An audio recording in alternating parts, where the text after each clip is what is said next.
Hello students, welcome to our YouTube channel. आज हम लोग बात करेंगे क्लास 10 रिसोर्स पर, रिसोर्स एंड डेवलपमेंट पर। ये ज्योग्राफी चैप्टर 1 है। तो पहले हम लोग देखते हैं रिसोर्स क्या होता है। तो रिसोर्स का definition: everything available in environment which can be use to satisfy our needs provided it is technologically acceptable, economical, feasible and culturally acceptable. It can be termed as resource। मतलब जो चीज़ हमारे environment में available है, जो हमारे need को satisfy करता है, उसे हम लोग रिसोर्स करते हैं। यह टेक्नोलॉजिकल एक्सेसिबल है, यानी हमें हमें हम रिसोर्स को टेक्नोलॉजी के माध्यम से यूज़ कर सकते हैं, और ये कल्चरली एक्सेप्टेबल है, मतलब सभी जगह एक्सेप्टेबल है, सभी के द्वारा एक्सेप्टेड है। इसे हम लोग क्या कहते हैं? रिसोर्स। आगे देखते हैं। The process of transformation of things available in our environment involve an interactive relationship between nature, technology, institution. The process of transformation of things, अब हम लोग थिंग्स को चेंज करते तो ये एक दूसरे में रिलेशनशिप बनता है। रिलेशन बिटवीन किसमें? Nature, technology and institution. मतलब किसी चीज़ को हम लोग बनाते हैं तो उसमें क्या क्या नेचर का भी योगदान होता है, टेक्नोलॉजी का भी योगदान होता है और इंस्टीट्यूशन का भी योगदान होता है। तो human being interact with nature through technology and create institution. यह ह्यूमन बींग जो है, माने मानव जो है, टेक्नोलॉजी के यूज़ करते हुए इसे एक्सेलरेट करता है, एक्सेलरेट देयर इकोनॉमिक डेवलपमेंट। मतलब इकोनॉमिक डेवलपमेंट को बढ़ावा देने के लिए टेक्नोलॉजी का यूज़ करता है। तो अब हम लोग बात करते हैं रिसोर्स के क्लासिफिकेशन के बारे में। तो the resource can be classified on the following way. किस किस आधार पर क्लासिफाई किया गया? पहला, on the basis of origin, origin के हिसाब से, biotic and abiotic. On the basis of accessibility, renewable and non renewable. On the basis of ownership, individual, community, national and international, and on the basis of status of development, potential, develop, stock and resolve। ये हमारा category बांटा। इसे हम लोग इसको detail में आगे पढ़ेंगे। ये हमारा चार्ट है। चार्ट आप लोग याद कर ले तो ज़्यादा बेटर होगा। तो रिसोर्स, ये देखिए चार्ट है, नेचुरल और ह्यूमन बीइंग। रिसोर्स को दो भाग में बांटा गया है, नेचुरल रिसोर्स और ह्यूमन बीइंग, ह्यूमन रिसोर्स। और फिर उसके बाद नेचुरल रिन्यूएबल और नॉन रिन्यूएबल। फिर नॉन रिन्यूएबल दो भाग में, recyclable, non recyclable, renewable, continuous and biological. ये चार्ट है, ये आपको याद करने में बेटर होगा। तो आगे हम लोग देखते हैं, एक एक करके डिटेल में हम लोग पढ़ेंगे। Type of resource on the basis of origin. Origin मतलब क्या होता है? माने वो कहाँ से उत्पन्न होता है, ओरिजिन इसे कहते हैं। तो दो हो गया, एक बायोटिक और एक एबायोटिक। बायोटिक वो उस रिसोर्स को कहते हैं जिसमें लाइफ होता है, जैसे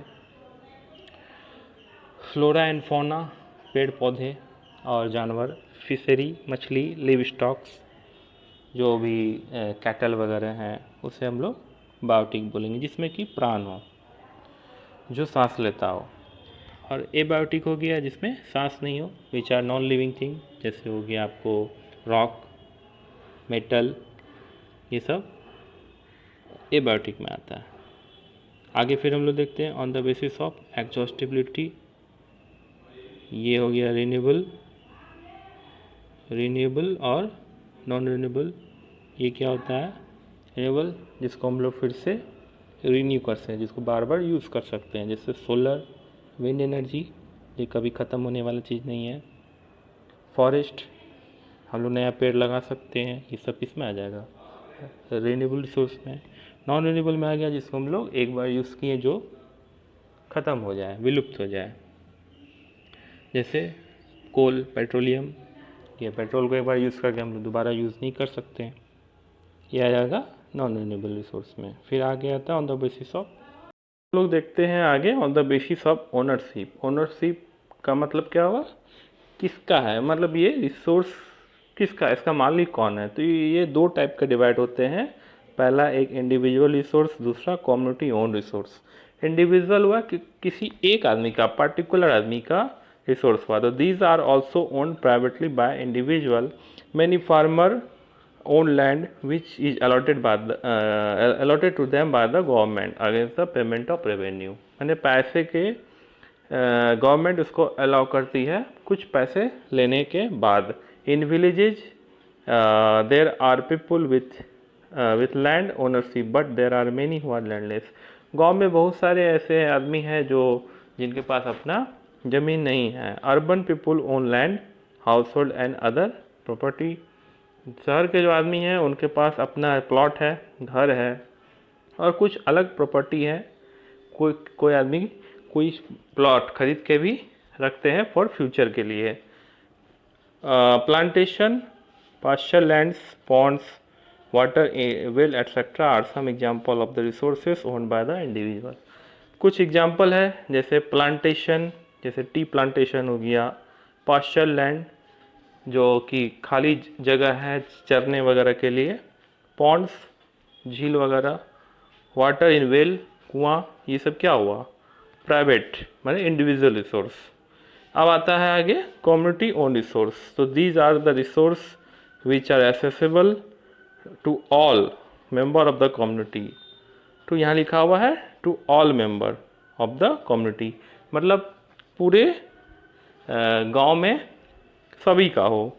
जैसे हो गया आपको burial ground, village include among stock, oh sorry यहाँ नहीं है, इधर विलेज पॉन्ड, पब्लिक पार्क और picnic sports playground in urban area are de facto accessible to all the people living there. मतलब किसी गांव में कोई बरियल लैंड है, मतलब जहाँ पे किसी को दफनाया जाता है। पब्लिक पार्क है जहाँ पे सभी आदमी मिलके बैठते हैं। पिकनिक स्पॉट है, सभी मिलके जाकर पिकनिक करते हैं। ये सब किस में आता है? आपका कम्युनिटी रिसोर्स में। आगे देखते हैं हम लोग नेशनल रिसोर्स और इंटरनेशनल रिसोर्स, ये क्या होता है? तो नेशनल रिसोर्स हो गया technically all the resource belong to the nation. ऐसे तो सभी रिसोर्स नेशन का ही है, लेकिन the country has legal power to acquire even private property for public goods. Government के पास ये अधिकार है कि वो पब्लिक प्रॉपर्टी को भी एक्वायर कर सकती है। You might have seen road, canal, railway being constructed on field on by some. कभी कभी रोड बनाने के लिए सरकार अपने अंडर ज़मीन ले लेती है, उसके बदले में उसको कुछ मुआवजा देती है, पैसा देता है। तो urban development authority get empowered by the government to acquire land, all the mineral, water resource, forest, wildlife, land within the political boundary and oceanic area up to 12 miles, nautical miles, 22.2 kilometre from the coast, term as territorial water। मतलब कि 22 kilometre from the coast, मतलब नदी के बगल से 22 kilometre तक वो national resource में आएगा, मतलब वो नेशन का हो गया। उसके बाद आता है international resource. These are the international resource which regulate some resource, जो किसी खास रिसोर्स को रेगुलेट करते हैं। जैसे the oceanic resource beyond 200 nautical miles of the excluded economic zone belong to open ocean and no individual country can utilize this without the concurrent of international institution. मतलब ये international हुआ, मतलब सभी का हुआ, पूरे वर्ल्ड का। इसमें कोई खास देश अपना अधिकार नहीं जमा सकता। ठीक है, अब आगे देखते हैं on the basis of status of development. Status of development के हिसाब से कितने रिसोर्स होते हैं? एक पॉलिटिकल रिसोर्स, एक developed resource, potential resource, developed resource, stock. ठीक है, ये आपका on the basis of status of development. तो देखते हैं पोटेंशियल रिसोर्स क्या हुआ? Resource which are found in region but have not been utilized, कोई खास रीजन में बिल्ट हुआ, मतलब फाउंड होता है, मतलब पाया जाता है, जिसको हम लोग यूटिलाइज नहीं किए हैं। जैसे the western part of the India, particularly Rajasthan, Gujarat, have enormous potential for the development of the wind and solar energy. Solar energy बहुत है, उसके पास रिसोर्स है, लेकिन उसका यूटिलाइज नहीं हो रहा है। कहाँ? राजस्थान में और गुजरात में। तो ये सब आएगा पोटेंशियल रिसोर्स में। अब आया developed resource, resource which are surveyed and their quality and quantity have been determined by for utilization. The development of resource depend on the technology and level of their feasibility. मतलब developed resource जो developed हो गया, मतलब resource which are surveyed and their quality and quantity have been determined for deployment, उसका quality और quantity determine, मतलब पता है कि कैसे उसको यूज़ करना है, वो आएगा तुम्हारे डेवलप्ड रिसोर्स में। अब स्टॉक का मतलब क्या होता है? किसी चीज़ को हम लोग स्टॉक करके रखते हैं, जैसे अनाज हुआ या और भी कोई खाने पीने का चीज़ या कुछ भी स्टॉक करके रखते हैं। तो materials in the environment which have the potential to satisfy the needs, but human beings do not have the appropriate technology to assess these are included among stock. तो बोलता है कि मटेरियल्स जो इन्वायरमेंट में मौजूद है, लेकिन हमारे पास पर्याप्त सुविधा नहीं है, उसको कैसे यूज़ किया जाए, यूटिलाइज किया जाए, वो आएगा स्टॉक में। स्टॉक का एग्जांपल हो गया water is a compound of two gases, hydrogen and water, hydrogen and oxygen, sorry, water किससे बना है? Hydrogen and oxygen. तो hydrogen can be used as a rich source of energy, but we do not have advance technical know how to use it for this purpose. लेकिन हमें पता नहीं है कि पानी से कैसे हाइड्रोजन निकाला जाए, इसलिए ये किस में आता है? पानी तो बहुत है, लेकिन अभी तक कोई वैसा टेक्नोलॉजी नहीं आया जो ज़्यादा मात्रा में हाइड्रोजन निकाल सके। तो ये हो गया स्टॉक में।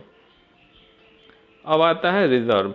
Reserve of subset of the stock which can B put with the help of existing technology know how but their use has been started, यानी जिसका यूज़ स्टार्ट हो चुका है वो किस में आता है? रिजर्व में। This can be use for meeting future requirement, ये भविष्य के रिक्वायरमेंट में यूज़ हो सकता है। River water can be use for generating hydro electric power, but presently it is being utilise only for limited action. पानी, नदी का पानी यूज़ किया जा सकता है बिजली बनाने में, लेकिन अभी सभी जगह ऐसा सिस्टम अवेलेबल नहीं है, कहीं कहीं होता है, इसलिए इसको रिजर्व के कैटेगरी में रखा गया है। फिर हम लोग आगे बात करते हैं डेवलपमेंट ऑफ रिसोर्स के बारे में।